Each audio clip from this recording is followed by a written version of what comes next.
Bom, companheiros, eu tinha preparado duas apresentações para 45 minutos iniciais, agora baixou para 20, não vai dar para mostrar tudo. Mas um desafio que me fizeram era mostrar um pouco a diferença entre os sindicatos do Brasil e da Alemanha. Eu gostaria de chamar a atenção para isso, porque há, de facto, diferenças fundamentais para compreenderem um pouco. Aqui o companheiro Ies, quando chegou, disse, é CLT da Alemanha, disse, esta é a CLT da Alemanha. Não é tanto como parece, porque mais de metade é comentários, a explicação. Mas a nossa CLT está fora da Constituição. Isso é o que eu queria chamar a atenção. Porquê é que isso é importante, colegas? Para mudar a Constituição, vocês precisam de 2/3 de voto dos parlamentares e precisam de parlamentares que sejam amigos dos sindicatos. Senão, não muda nunca. Tudo o que estiver fora da Constituição é lei geral, é quadro geral jurídico, que pode ser mudado por maioria simples ou por iniciativa governamental. Essa é a primeira grande diferença. A segunda, que eu já vou mostrar a vocês, é o seguinte, olhem só para este quadro. Completamente diferente do Brasil. Vem aqui duas setas, uma para baixo, outra para cima. A primeira seta, vamos ver se chega. A primeira seta mostra que a lei fundamental, a Constituição, é a lei básica de um país. Mas a lei básica de um país, a Constituição, ela não é imutável.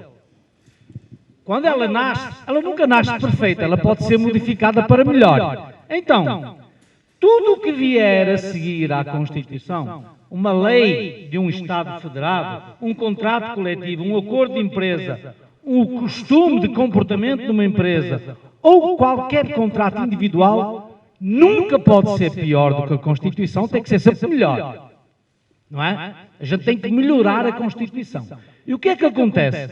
Na altura em que as coisas vão mudando para melhor, elas influenciam retroativamente a própria Constituição.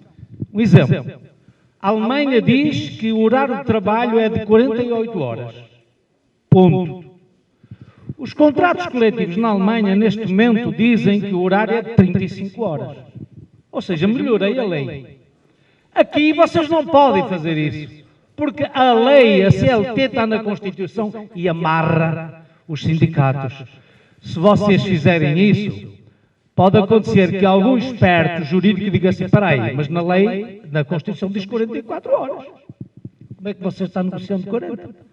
As pausas têm sido um dos exemplos disso.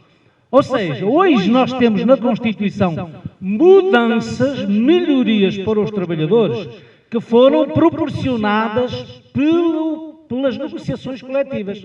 Um exemplo. A lei previa que só os empregados administrativos é que teriam direito à proteção de saúde durante 6 semanas se tivessem uma doença grave, saíssem da empresa, ficassem em casa. Os operários não tinham. O IG Metall fez uma greve de 1 ano e poucos meses. E o que é que aconteceu? O governo teve que mudar a lei. O final da greve foi a mudança da lei. Hoje, todos os trabalhadores administrativos ou operários têm proteção contra a doença durante 6 semanas.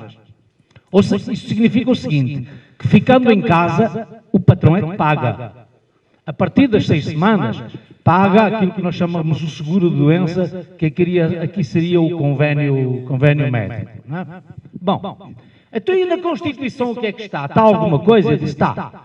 A Constituição tem no seu sector dos artigos fundamentais apenas um artigo com 3 alíneas. E esse artigo diz o seguinte, todos os alemães têm o direito de formar associações e organizações. Não é unicidade sindical, quem quiser pode formar um sindicato. Quem quiser. As associações... o número 2 diz, todas as associações ou organizações que vão contra leis ou contra a Constituição ou contra o entendimento entre os povos, lembrem-se que nós tivemos o nazismo. E o nazismo era o domínio de todos os povos de todo o mundo, que os alemães queriam. Então, todas as organizações que vão contra esse entendimento e respeito dos povos, ficam proibidas. Você pode fazer o que quiser. Agora, as três coisas são fundamentais. Tem que respeitar as leis penais, a ordem constitucional e o entendimento entre os povos. O terceiro artigo diz o seguinte: o direito a formar essas associações para as condições de trabalho económicas fica garantido a qualquer pessoa e para todas as profissões. Acordos que tentem limitar esse direito são inválidos. Ou seja, se alguém disser assim, o senhor pode fazer uma associação, mas a gente vai limitar as suas atividades. A Constituição da Alemanha proíbe isso. Outro mais diz que não podem ser dirigidas contra lutas laborais. Está soando alguma coisa aí? Greve. Não se podem fazer acordos que proíbam a greve. E o interessante é o seguinte, colegas, eu trouxe isto de propósito. Se vocês procurarem na legislação laboral a lei da greve, ela não existe na Alemanha. Na Alemanha não existe lei de greve, existe o direito de greve. Ponto. Então quem regulamenta? Nós, sindicato. E vou dizer já porquê. Pelo seguinte, a Constituição, resumindo outra vez, dá o direito ou a liberdade de associação, dá a liberdade de autonomia tarifária. Significa o seguinte, que nas negociações entre empresa e sindicato, ou entre associação empresarial e sindicato, abro um parênteses, as associações empresariais na Alemanha não têm o título de sindicato. O título de sindicato está reservado aos trabalhadores.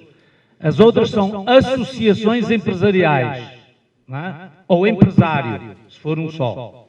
Então, a Constituição o que é que fez? O Estado atribuiu aos dois parceiros, empresa e sindicato, a liberdade, a autonomia de negociar sem intervenção estatal. O Estado não pode intervir nas negociações.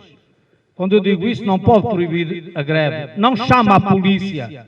Greve não é caso de polícia. Isso tem que acabar no Brasil. Isso é uma infâmia para os trabalhadores. É um maltratamento do sindicato como entidade adulta. Isto tem que ser proibido, colegas. Seria uma iniciativa interessante proibir o aparecimento da polícia em caso de greve ou de manifestação à porta da fábrica. Se eles vierem para garantir que o trânsito fique em ordem, flua, tudo ok, é função da polícia. Mas não é para garantir a propriedade privada. Porque nós não estamos atacando a propriedade privada. Nós estamos negociando os nossos direitos. Ok? Aí é preciso tomar uma decisão mais forte dos sindicatos. Então, o direito de greve somos nós que o regulamos. E como é que nós regulamos? Também com adultez. Nós somos adultos. O sindicato faz negociações coletivas. E o contrato coletivo diz o seguinte: este contrato coletivo assinado entre tal e tal é válido desde o dia tal até ao dia tal. Enquanto tiver essa validade em vigor, esse prazo, existe um parágrafo que é o chamado dever de paz.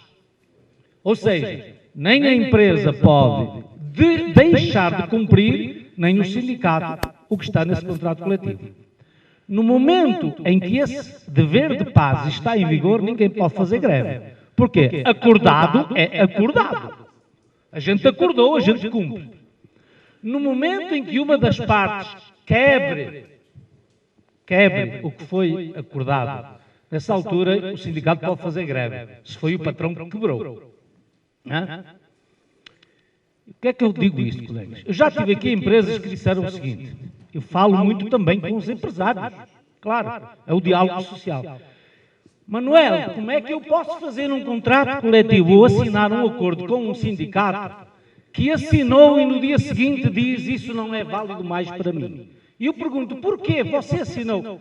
Eu não consigo dominar a minha base. O colega sindicalista perdeu a sua qualidade como dirigente sindical. Se eu assinei, eu cheguei a acordo e assinei, a minha assinatura tem valor de lei. Estou falando, pelo menos, como é na Alemanha, não é? Ou seja, eu tenho que cumprir e guardar os meus compromissos, respeitá-los. Se isso falhou, eu tenho direito de greve. E então, as greves na Alemanha, aliás, as negociações na Alemanha, são, negociações de salário, são regionais. Então, se terminou o chamado dever de paz, nós tivemos negociações exaustivas. Normalmente esperamos muito tempo até que o empresário dê uma resposta à nossa reivindicação. Nessa altura eu posso chegar ao momento em que digo, agora vamos para a greve.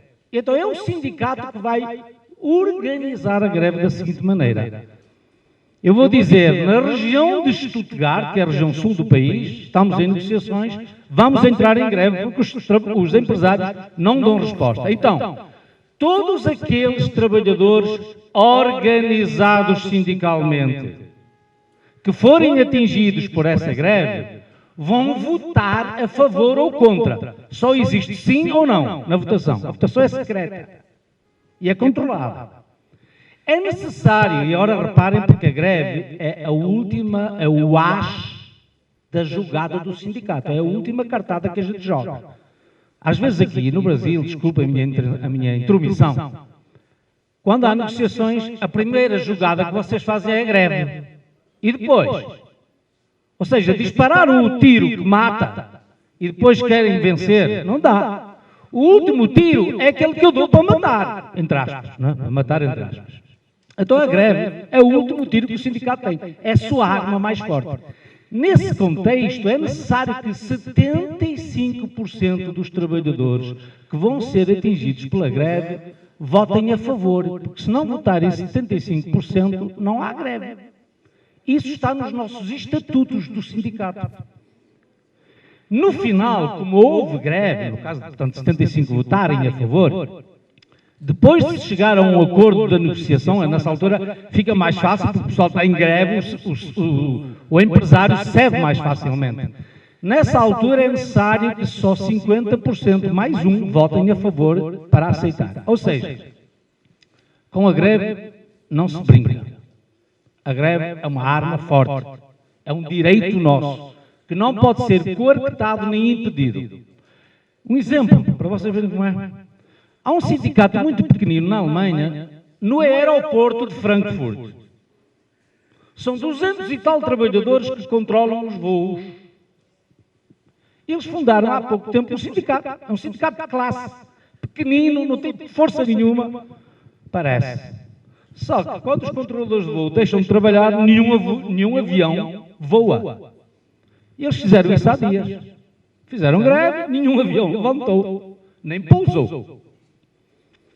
Imediatamente a diretoria do aeroporto de Frankfurt, a Fraport, foi a tribunal. E o tribunal disse, não, tem razão. Primeira instância, nós temos 3 instâncias. Primeira instância, tem razão, 200 trabalhadores impedir o funcionamento do sindicato é limitar as capacidades de... Segunda instância, o senhor não tem direito de negociar com o sindicato? Então senta à mesa e negocia com o sindicato. A greve é lícita. Pronto, e chegaram a acordo imediatamente. Eles continuaram a greve, tiveram que sentar mesmo.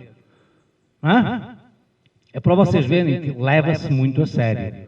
E porquê é que eu disse que há pouco só os empregados, só os trabalhadores filiados é que podem votar para a greve? Por um motivo muito simples, colegas. Porque os sindicatos na Alemanha só representam quem é filiado ao sindicato e paga a sua contribuição. O que eu acho certo. Vocês só entram no clube se forem sócios do sindicato, ou não é? Ok. E porquê é que eu hei de estar a lutar por aqueles que não querem que vão participar da minha luta? Claro que o sindicato, quando negocia com o patrão, não vai excluir ninguém. A gente não exclui. E a gente não vai dizer, olha, 3% de aumento, mas só para os filiados. Em princípio, por lei, é isso. Porque eu negocio com uma organização representativa para aqueles que eu represento. Quem não está dentro é porque está fora, não quer ser representado. Claro que o empresário, na altura de pagar, paga a todos. Não é? Porque se não pagasse, todos eles entravam para o sindicato. Agora, nós temos cláusulas nos contratos exclusivas só para sindicalistas. Então, o que é o nosso papel político? É um trabalho muito difícil, mas muito interessante, de convicção dos trabalhadores, para que eles entrem e se filiem ao sindicato. Nós não excluímos ninguém. A porta fica aberta. Aliás, havia uma forma interessante de organizar os trabalhadores da siderurgia na Alemanha, que era assim. Olha, tu queres trabalhar aqui na siderúrgica? És livre de te filiar no sindicato, mas se não fizeres, não entras. Era assim que a gente os organizava. Porquê? Porque a siderurgia, ainda hoje na Alemanha, tem a tradição de organização a 100%, porque é trabalho duro, colegas. Quem trabalha numa siderúrgica sabe o que é um trabalho siderúrgico. Então ali é colega por colega. Todos por um e um por todos. Então, essa pessoa ia quebrar a cadeia. Ela é livre. Só que a gente vai fazer tudo para não entrar. Então, temos hoje ainda, nas siderúrgicas na Alemanha, uma organização de quase 100%. A Volkswagen tem 99,9%. É por isso que a Volkswagen é tão forte.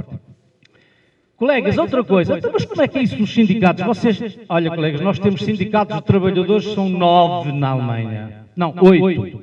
São 8 na Alemanha. Nós temos mais organizações de trabalhadores que não são sindicatos, são associações de trabalhadores. E porquê? Nós não temos registro de sindicato.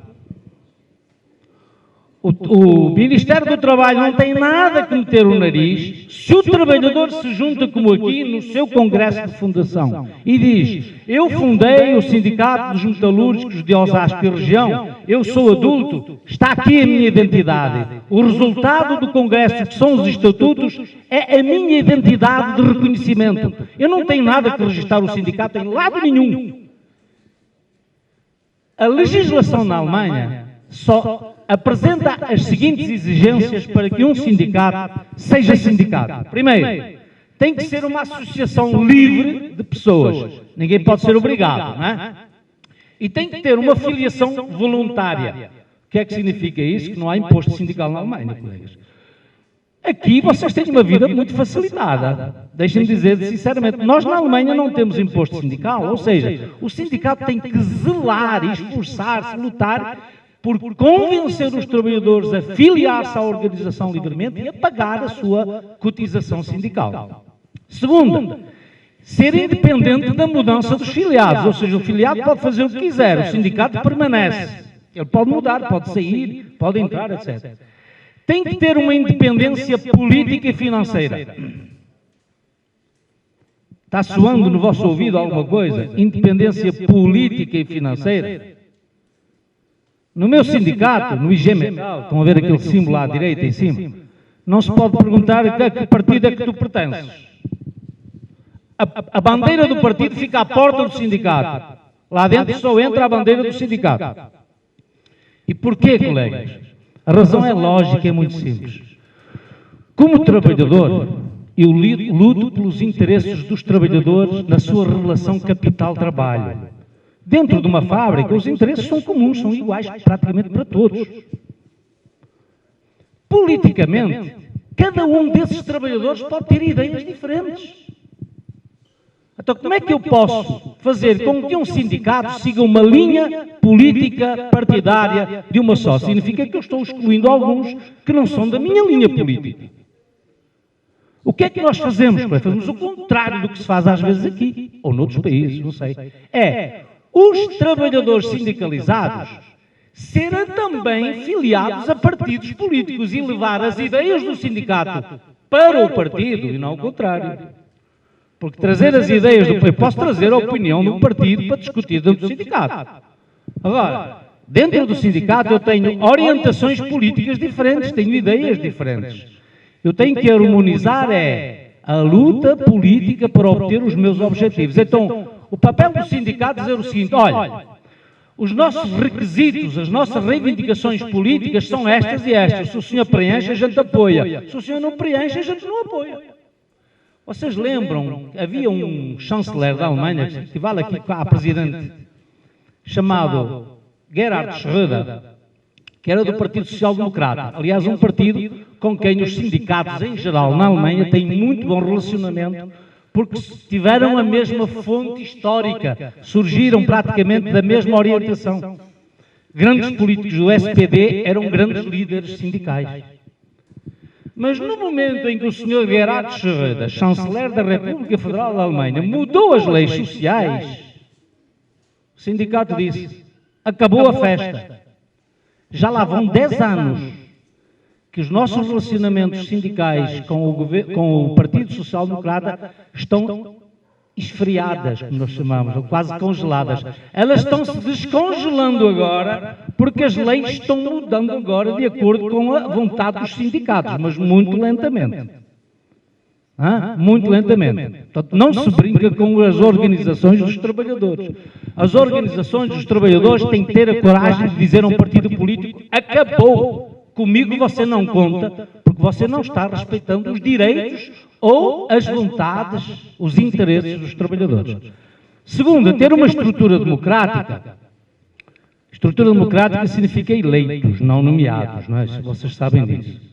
Eleitos e não é eternamente. Tem que haver rotatividade para a gente ter ideias novas, não é? Normalmente os nossos líderes sindicais nunca ficam mais de 2 ou 3 períodos nas diretorias. Até porque temos uma lei muito férrea que diz o seguinte: aos 65 cai fora. Colegas, no dia 30 de abril do ano que vem, eu salto fora e não sou membro da diretoria, sou funcionário político. Porquê? Porque eu faço 65 anos. Nesse dia termina o meu contrato de trabalho com o sindicato. É assim, a gente tem que dar também lugar aos jovens para renovar a vitalidade do sindicato. E outra coisa importante, esse é o requisito máximo, colegas, é ter capacidade de fazer lutas laborais. Ou seja, um sindicato que não tem força, que não tem capacidade de mobilização, é uma associação, mas não é um sindicato.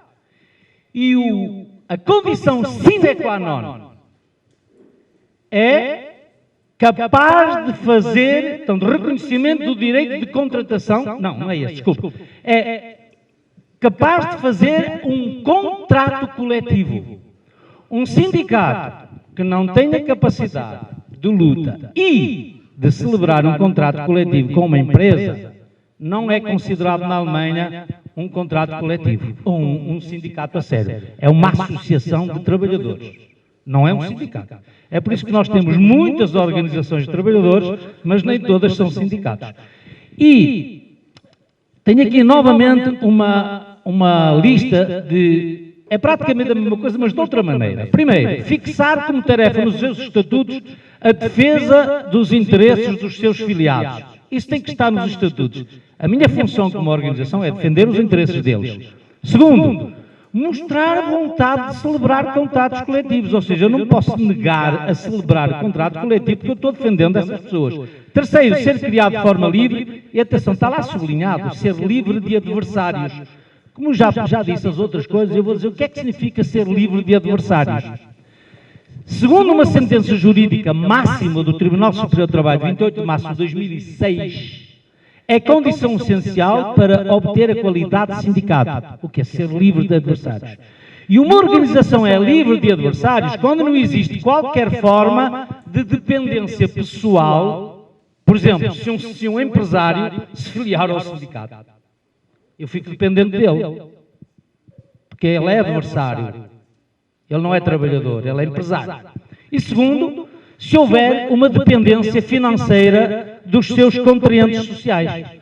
Ou seja, se o empresário pagar a minha candidatura política ou der dinheiro ao sindicato para tomar esta e aquela iniciativa, estou feito. Perdi a minha independência. Colegas, isto é levado muito a sério. Porque senão eu não tenho capacidade de me impor. Não é? Eu não vou alongar mais, porque já vi que tem muito pouco tempo, mas só quero mostrar agora quantos são os sindicatos principais de trabalhadores que há na Alemanha.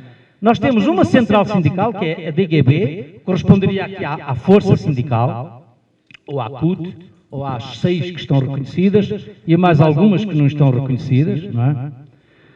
Temos o Sindicato da Construção, o Sindicato da Química, o do Ensino, o dos Metalúrgicos, que é o meu, o dos Serviços, o Sindicato dos Serviços é o resultado de uma fusão de 5 sindicatos, que antes estavam com várias, o dos bancos, tínhamos os dos seguros, tínhamos o da imprensa, etc. Temos o Sindicato dos Ferroviários, da Polícia e o Sindicato da Alimentação. Isto são os 8 de 230 associações sindicais ou associações de trabalhadores, porque alguns, como eu falei, esses pequeninos agora que estão dando cabo da cabeça. Porquê? Porque são poucos. Um outro é o dos pilotos. Vocês já imaginaram um sindicato de pilotos? O que é que ele pode fazer? Não são muitos. Se o avião estiver cheio e eles entrarem em greve, para o avião, a empresa perde, nada funciona, não é? As empresas podem perder porque não há encontros, não há palestras, enfim. O Sindicato dos Pilotos é um sindicato que vocês têm que tratar com carinho. Mas porquê é que acontece isso, colegas? Porquê é que há pequenos sindicatos, pequenas classes, que saem fora de estruturas grandes? Porque não estão sendo bem tratadas no conjunto. Foi o que aconteceu na Alemanha. O Sindicato dos Serviços, esse aí, o Verde, quando foi na altura da fusão dos 5 sindicatos, alguns aproveitaram a porta e pá, saíram e fundaram pequeninos sindicatos de classe. Já falei num, que é o Sindicato dos Controladores de Voo, tem outro pequeno, que é o pessoal de terra, que trabalha no aeroporto, e o outro é o dos pilotos, que por acaso até tem a sua central ao lado da minha casa, quase. Eu não tive influência nenhuma.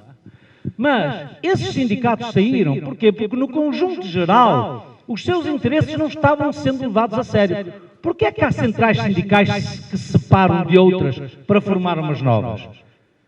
Às vezes pode haver vaidades e interesses políticos ou pessoais, claro. Mas a maior parte dos casos é porque os interesses de uma determinada categoria não estão sendo considerados. Isso na Alemanha é perigoso por um motivo muito simples. Os nossos sindicatos não são sindicatos locais. Eu vou dar aqui um avanço, que é para vocês entenderem porquê. Olha, este é o esquema de construção do Sindicato dos Metalúrgicos.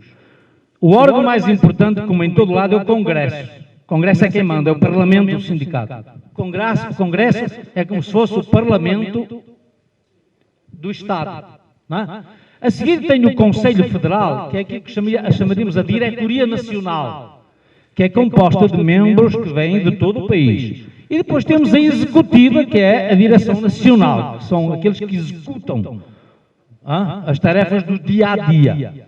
Normalmente, eles preparam a política, mas têm que a sujeitar entre os dois congressos à Direção Nacional.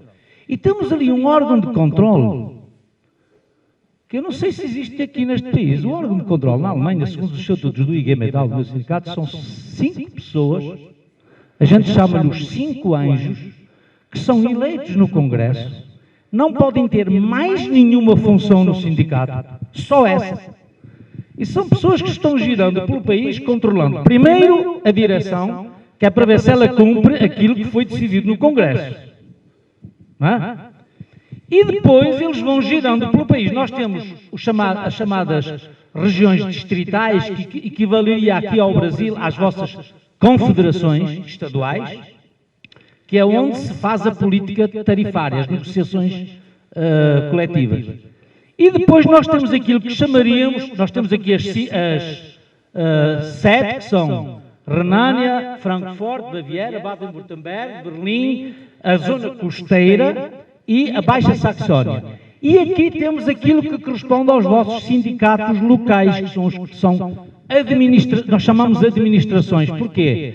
Porque esses sindicatos têm um estatuto próprio, mas não são autónomos, não são independentes da central do sindicato. O nosso sindicato é nacional, é um triângulo, é nacional, e tem uma central em Frankfurt, onde eu trabalhei quase 40 anos, até agora, ainda não chegou bem, está quase. E nós temos as regiões e temos as representações locais. Mas, se aqui numa destas 19 administrações, que valeria ao vosso sindicato local, mudar uma diretoria, ela não pode sair fora da estrutura, ela pertence ao IG Metall. Aqui vocês mudam, podem mudar da CUT para a Força, da Força para a CUT, da CUT para o UGT. Isso não dá. Como é que vai funcionar, colegas? E depois ainda tem aqueles que dizem, eu vou sair, então levo tudo aquilo, porque aquilo é meu. Não é? Eu pensei que era dos trabalhadores, mas alguns fazem de conta que aquilo é deles. Colegas, vocês têm que mudar essa estrutura, assim não vai funcionar.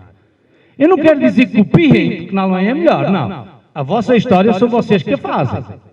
Agora, se acontece isso que está acontecendo, ainda há dias vi uma reportagem num jornal da Força, de um colega descrevendo que a diretoria organizou um boicote e as pessoas que foram eleitas não podem entrar dentro do sindicato. Mas isso é brincadeira ou como é que é? De uma outra central? Né? Uma central contra a outra, colegas, não dá. Se nós não formos unidos entre nós, como é que vamos ganhar força para vencer o adversário, que é do outro lado? E eu vou dizer uma coisa, as minhas experiências no Brasil, vocês têm um adversário forte. Os empresários são fortes. Vocês já repararam o que é que está acontecendo de vez em quando em Brasília? Eu estou-me dando conta disso. Vocês lutaram no 1º de maio, nós lutámos no 1º de maio, por exemplo, para fazer com que o governo negociasse a retirada dos impostos sobre o PLR. Já repararam que estão brincando connosco? Já 2 sessões para negociar, não deu em nada, elas foram suspensas, não deu em nada. Porquê é que o empresário não paga e nós pagamos? Vocês já viram essa lei? A lei do PLR, que diz assim, os trabalhadores têm o direito a participar nos lucros da empresa, ponto. Significa que os trabalhadores têm que fazer um levantamento da situação da empresa de lucros para poderem apresentar a sua reivindicação, não é? Porquê é que a lei não obriga a empresa então a pôr as contas em cima da mesa para eu fazer a minha reivindicação? Vocês vão fazer uma reivindicação sobre lucros? Sobre quais? Vocês conhecem os lucros da empresa? Porquê é que a lei que dá esse direito não dá a obrigação à empresa de pôr os seus resultados na mesa? Isso é que seria lógico. Então o que é que a gente faz? O sindicato diz assim, o ano passado foram 7.000, este ano tem que ser 8, claro, porque parece que as coisas estão evoluindo melhor, cada vez mais, como você disse, o PIB está subindo e nós estamos perdendo. A empresa, não. O ano passado foram 4, este ano só podem ser 5, porque nós estamos mal. Então, por favor, mostra porque é que está mal. Vocês já perceberam alguma informação? Isso na Alemanha era brincar com as pessoas, nós não admitimos isso. Temos uma lei que diz que 3 em 3 meses a empresa tem que dar contas da sua evolução económica à representação dos trabalhadores da empresa. E vou terminar com isso, só para mostrar a vocês como é que nós negociamos. É a minha última palestra, a minha parte da palestra. Nós temos os sindicatos como organizações que negociam os contratos coletivos de salários, de férias, de outros direitos, por exemplo, 13º mês, etc., diretamente, ou com as associações dos empresários, isso significa que quando negocio então com uma representação de várias empresas de um sector, ou então com um empresário, se por acaso ele não é filiado à associação dos empresários. Exemplo, a Volkswagen, colegas, não é filiado à associação dos empresários. Está fora. Por motivos históricos. Então, nós, sindicato, quando negociamos com a Volkswagen, é só com a Volkswagen, mas negociamos para todas as fábricas da Volkswagen. Não vamos negociar aqui em Taubaté, em Jundiaí, seja onde elas estiverem, nós negociamos com a diretoria da central da empresa. E outra coisa, colegas, nós negociamos com a diretoria, não é com recursos humanos. Com quem é que vocês negociam? É com recursos humanos, não é? E o jurídico. Mas os recursos humanos é responsável pela parte económica da empresa? Não é? Vocês não acham que era a altura de começar a fazer reivindicações nesse sentido? Quem gere a economia da empresa é a diretoria económica. O presidente, talvez o vice-presidente e mais uma série de gente. O RH rege e dirige os recursos humanos, que é emprego, desemprego, qualificação, etc. Estão brincando com vocês, não é? Desculpem, eu hoje sou muito direto, porque eu tenho visto tanta coisa que diz, não pode ser. O recurso humano não é responsável pelos sectores financeiros da empresa. Então, nós negociamos com a diretoria ou com uma representação da diretoria, né? Mas uma diretoria que tenha conhecimento também de assuntos financeiros. A seguir, ao lado dos sindicatos, nós temos uma estrutura que tem base numa lei, que é a chamada Lei Constitucional de Empresa, que diz o seguinte, no primeiro artigo, em empresas com mais de 5 trabalhadores, será constituída uma representação de trabalhadores, ou seja, o chamado Conselho de Empresa, que aqui equivaleria à vossa Comissão de Empresa ou Representação de Empresa, etc. A partir de 5 trabalhadores, já há direito, não é 200 como aqui. E outra coisa, a iniciativa tem que ser nossa, porque embora exista esse direito, se não exercer o direito morre. O empresário não vai tomar a iniciativa de criar isso. Então é o sindicato que toma a iniciativa. E vocês aqui já vão numa vantagem face aos empresários, aos trabalhadores na Alemanha. Estão agora negociando as chamadas comissões sindicais da empresa. As nossas não são sindicais por direito. As nossas são comissões de trabalhadores, filiados ou não ao sindicato. A iniciativa do sindicato é colocar como candidatos ou candidatas pessoas sindicalizadas. Então aí ela passa a ser uma comissão sindical, não é? Mas tanto o trabalhador sindicalizado como não tem o direito de se candidatar para ser eleito nessa comissão. Esse Conselho de Empresa tem o direito de celebrar com a empresa acordos de empresa. Atenção às palavras, que as palavras a nível jurídico são sempre muito importantes. Acordo de empresa não é contrato coletivo.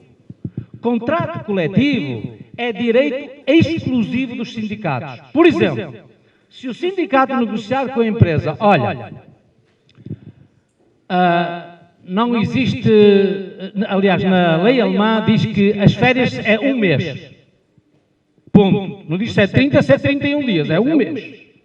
Se o mês for fevereiro, temos pouca sorte, né? Tem menos dias. O contrato coletivo diz o seguinte, o contrato do sindicato feito com as empresas. Os trabalhadores do sector metalúrgico têm direito a 6 semanas de férias, de segunda a sexta. Porquê? Porque o sábado, segundo a lei alemã, é dia de trabalho. Mas no contrato coletivo não é.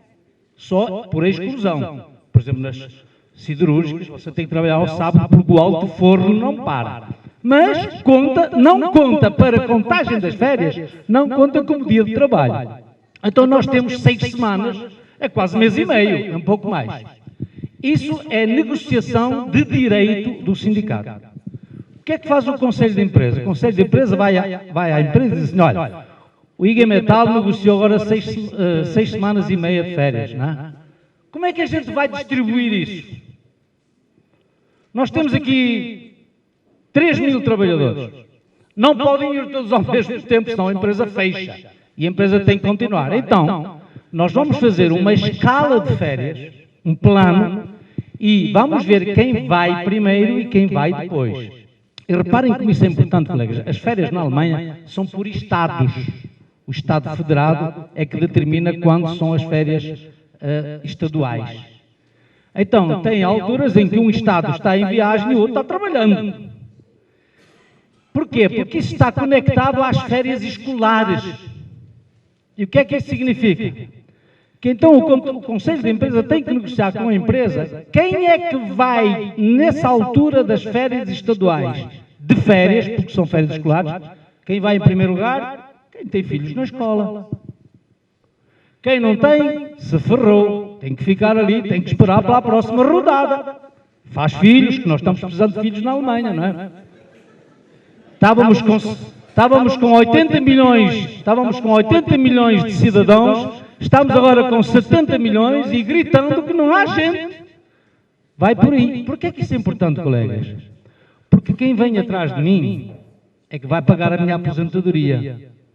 Porque enquanto eu trabalhei, paguei a aposentadoria dos mais velhos que estão agora morrendo à minha frente. A gente não diz isso de brincadeira. não é? A chamada solidariedade é uma palavra muito, muito, muito importante no nosso meio. É por isso que é preciso que as populações pensem. E isso não é só uma questão de fazer filhos, colegas. É preciso que a política familiar também bata certo. Porque senão as pessoas vão dizer assim, fazer filhos, para quê? A escola não funciona. Não tenho seguro de saúde. Não há transportes. A habitação é impagável. Ou seja, se não há uma política geral, então a população não tem interesse em criar filhos e manter-se. Ela morre mesmo. Bom, termino aqui. Ou seja, a Comissão de Trabalhadores organiza na prática, por acordo, aquilo que o sindicato negociou. Não é? Depois temos os chamados delegados sindicais. O anterior Conselho de Empresa é eleito com base numa lei federal. Muito interessante essa lei, valeria a pena ver o que é que está lá dentro. Por exemplo, tem lá um artigo que diz assim: nenhum trabalhador pode ser despedido sem o conhecimento do Conselho de Empresa. Que bonito se fosse assim no Brasil, não é? Ou seja, a empresa diz, olha, eu estou com problemas, eu vou precisar de despedir 5 colegas. E a Comissão de Trabalhadores diz, tudo bem, vamos sentar à mesa e vamos ver quem vai. Não é você que tem, vamos ver quem vai. Porquê? Quem vai primeiro é quem tem menos preocupações familiares. Se eu tiver família, filhos menores, não tiver outro modo de sustentação, eu fico mais protegido do que aquele que é mais novo e terá talvez uma chance lá fora. Ou seja, no próprio despedimento das pessoas, nós temos que ver os aspectos sociais. Um outro aspecto, nessa altura, é o Conselho de Empresa vai dizer, espera aí, você quer despedir porquê? Porque aí não tem trabalho nesse sector. Mas naquele sector da empresa está precisando de mão de obra, manda para lá, não despede. Ou então, o senhor quantas empresas tem no Brasil? 5. Ok. Está com necessidade de mão de obra noutro lugar? Essa pessoa poderia ser talvez transferida para lá. Ou seja, encontrar alternativas contramedidas deste género, como seja o despedimento, é uma coisa importante. Os delegados sindicais são pessoas eleitas apenas pelos trabalhadores sindicalizados que fazem o elo de ligação entre o sindicato fora e a Comissão de Trabalhadores dentro. Mas quero chamar a atenção que o sindicato na Alemanha tem o direito, não é possibilidade, é o direito de entrar dentro da fábrica, desde que tenham um filiado lá dentro. Se não tiver filiados, não tem direito de entrar. Se tiver filiados, o empresário não pode proibir a entrada do sindicato dentro da fábrica, porque o papel dele é defender os interesses de quem está trabalhando lá dentro. A única coisa que nós temos que fazer é avisar quando vamos. Isso é normal. Mas ninguém pode proibir de entrar. As assembleias da empresa, colegas, são feitas dentro da fábrica, numa sala própria. Manifestações são direitos cívicos, então eu faço-as fora. Uma manifestação contra a política, uma manifestação pela melhoria do direito de aposentadoria.